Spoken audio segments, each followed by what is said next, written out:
Welcome friends, welcome to Mrs Ramya Varadarajan. நம்ம தலிகை channel. நம்ம சேனல்ல இன்னைக்கு மோர் குழம்பு செய்ய போறோம். வாங்க இது எப்படி செய்யலாம்னு பார்க்கலாம். என்னென்ன தேவையான பொருட்கள்னு பார்க்கலாம். நம்ம சேனலை இது வரைக்கும் சப்ஸ்கிரைப் பண்ணாதவங்க சப்ஸ்கிரைப் பண்ணுங்க. கடைசி வரைக்கும் ஸ்கிப் பண்ணாம பாருங்க. தேங்க்யூ ஃபார் வாட்சிங். வாங்க வீடியோக்குள்ள போலாம்.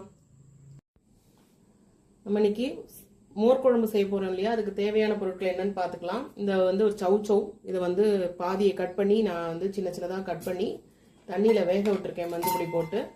அடுத்து மிளகா இது இந்த ஊசி மிளகா, காந்தாரி மிளகான்னு சொல்லுவாங்க. இது ஒரு காரத்துக்கு ஒரு 7-8 எடுத்திருக்கேன். பெருங்காய பவுடர். ஃபர்ஸ்ட் ஒரு பேஸ்ட் அரைக்க போறோம். அதுக்கு தேவையான பொருட்கள் ஒரு பெரிய மூடியில ஒரு 3/4 மூடி எடுத்துக்கோங்க. தேங்காய் எடுத்துக்கோங்க, துருவின தேங்காய். ஒரு 2 டேபிள் ஸ்பூன் கொத்தமல்லி, 1 டீஸ்பூன் அளவு ஜீரகம். இது நல்லா தண்ணியில ஊற வச்சிடணும் 20 நிமிஷம் முன்னாடி. இது ஊறிட்டு இருக்கு. இந்த மிளகா, ஜீரகம், கொத்தமல்லி, தேங்காய் சேர்த்து அரைக்க போறோம் ஒரு பேஸ்டா. இங்க வெந்துட்டு இருக்கு. மஞ்சள் பொடி போட்டு சௌ வெந்துட்டு இருக்கு. கட் பண்ணது சீம கத்திரிக்கான்னு சொல்லுவாங்க இல்லையா, அது.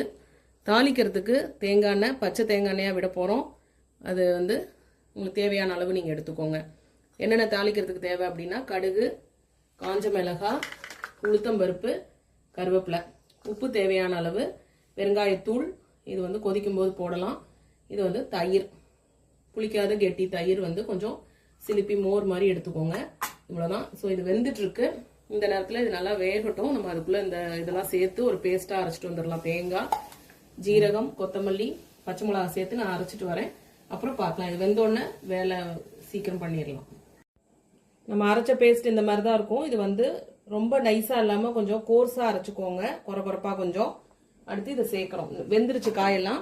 இதை சேர்த்து ரொம்ப இதுக்கு கொதிக்க விடக்கூடாது மோர் குழம்புக்கு. இது நல்லா கொதிச்சு வரட்டும். இதுல தேவையான அளவு உப்பு சேர்த்துக்கிறேன். இதை நல்லா கலரி விட்டுக்கலாம். இந்த சைடு நான் தேங்காய் எண்ணெய் விடலாம், தாளிச்சுக்கலாம். இதுல தேங்காய் எண்ணெய் விட்டுருக்கேன் தேவையான அளவு. இது நல்லா சுடட்டும், எண்ணெய் சுடட்டும். நம்ம மோர் குழம்பு நல்ல ஒரு திக் பேஸ்டா வந்தோடனே ஆஃப் பண்ணிடலாம். நல்லா ஆறுனதுக்கு அப்புறம் தான் நம்ம தயிர் சேர்க்க போறோம். அப்பதான் புளிப்பு வராது, தயிர் புளிக்காது. மத்தியானத்துக்கு கூட நம்ம வச்சுன்னு சாப்பிடலாம். ஸோ இது நல்லா கொதிக்கட்டும். நம்ம பெருங்காய பவுடர் சேர்த்துக்கலாம்.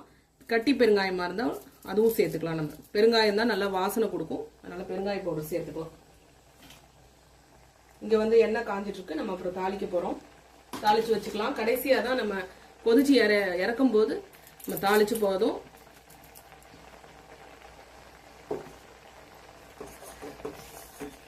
இந்த மோர் குழம்பு அடையோட ரொம்ப நல்லா இருக்கும்.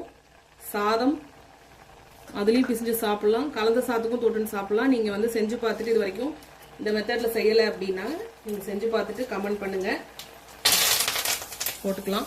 உளுத்தம்பருப்பு, காஞ்ச மிளகாய், கருவேப்பிலை தாளிச்சிருக்கேன். இந்த உளுத்தம்பருப்பு பொரிஞ்ச உடனே கடுகு சேர்க்கப்போம். நல்லா பொரிஞ்சு வரட்டும். இங்க அதுக்குள்ள இந்த காரம்லாம் உங்களோட இதுதான். ஒன்லி 3 இன்கிரீடியன்ஸ் தான். உங்களுக்கு தேங்காவோட ஜீரகம், கொத்தமல்லி சேர்த்துட்டு பச்சை மிளகாய் உங்க காரத்துக்கு. இது மட்டும் பண்ணிட்டு இந்த சைடு இது நல்லா பொரிஞ்சிடுச்சு. இந்த சமயத்துல கடுகு சேர்த்துக்கிறோம். அடுப்பு ஆஃப் பண்ணிடலாம். இது நல்லா கொதிச்சு வரட்டும். ரொம்ப கொதிக்க விடக்கூடாது. கொஞ்சம் 2 கொதி வந்தோடனே ஆஃப் பண்ணிடலாம். சைடு சேர்த்துட்டு உங்களுக்கு காமிக்கிறேன். இந்த கன்சிஸ்டன்சி வந்தோடனே நம்ம அடுப்பை ஆஃப் பண்ணிடலாம். நல்லா கொதிச்சிச்சு. ரொம்ப கொதிக்க விடக்கூடாது. நல்லா இந்த பச்சை வாசனை எல்லாம் போய் நல்லா கொதிச்சு வந்திருக்கு. இது இந்த நம்ம காந்தாரி மிளகாய் வச்சேன் இல்லையா, அதனால இந்த கலர்ல இருக்கு. இதை நீங்க பச்சை மிளகாய் வச்சா அந்த கலர் கொஞ்சம் டிஃபரன்ஸ் வரும். அடுத்து மோர் சேர்க்க போறோம். மோரோ தயிரோ, கொஞ்சம் கெட்டியான மோர் இது. அடுத்து தாளிக்க போறோம். அவ்வளவுதான். இது நல்லா ஆறட்டும், அதுக்கப்புறம் பார்க்கலாம். நம்ம இப்போ கொஞ்சம் பச்சை தேங்காய் எண்ணெய் சேர்த்துக்கலாம். இது ரொம்ப ஒரு ஃப்ளேவர் கொடுக்கும் இந்த இதுக்கு, டிஷ்ஷுக்கு. கொத்தமல்லி வேணும்னா நீங்கள் கடைசியாக கொத்தமல்லி தழை தூக்கிக்கலாம். அது வேணுங்கிறது வேண்டாங்கிறது உங்களோட ஆப்ஷன் தான். இது நல்லா ஆறட்டும். அப்புறமா நம்ம தயிர் சேர்க்க போகிறோம். இப்போ நம்ம தயிரை சேர்த்துக்கலாம். நல்லா ஆறிடுச்சு. கொஞ்சம் வெதுன்னு இருந்தாலும் பரவாயில்ல, சேர்த்து வச்சு இதோட நம்ம தாளிப்பு சேர்த்துக்கலாம். தாளிப்பு சேர்க்குறோம்.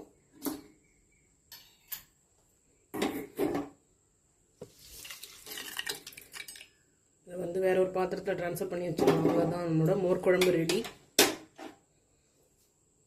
அவ்வளோதாங்க ஃப்ரெண்ட்ஸ், நம்மளோட டேஸ்டான ஒரு மோர் குழம்பு ரெசிபி ரெடி. ஸோ நீங்களும் செஞ்சு பாருங்கள். நம்ம நெக்ஸ்ட் வீடியோவில் சந்திக்கலாம். நன்றி, வணக்கம்.